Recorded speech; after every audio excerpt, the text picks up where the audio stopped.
Girls, I will start with the life cycle, okay? Life cycle of Pinus.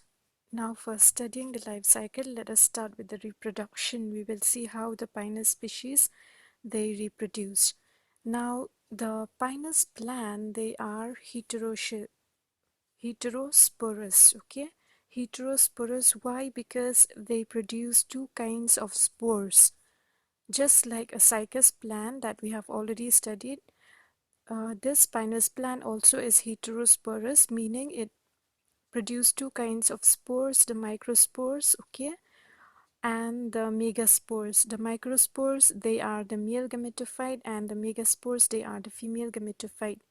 These microspores, okay, they are produced inside the microsporangia, which are born on the male cones. Okay, we will see that the presence of the male cones, okay, and whereas the female gametophyte or the megaspores, they are produced in the ovules or the megasporangia,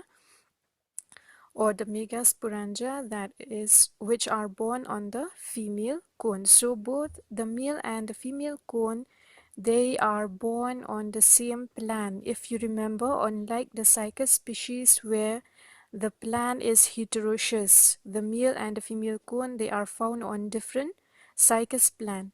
But Pinus plant is opposite to cycas, okay? The male and the female cones, you can see that they are born on the same tree. So that means the plant here is monoecious. But these, just remember that both the male and the female cones, they are born on separate branches on the same tree, but on separate branches, and usually the trees, they bear the male cones in the lower branches. You have to remember that, in the lower branches, and the female cone towards the top.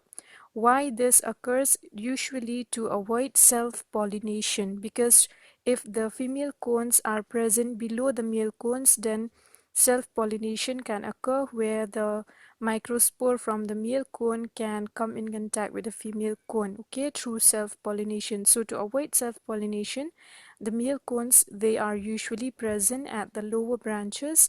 The female cones, they are present on the upper branches.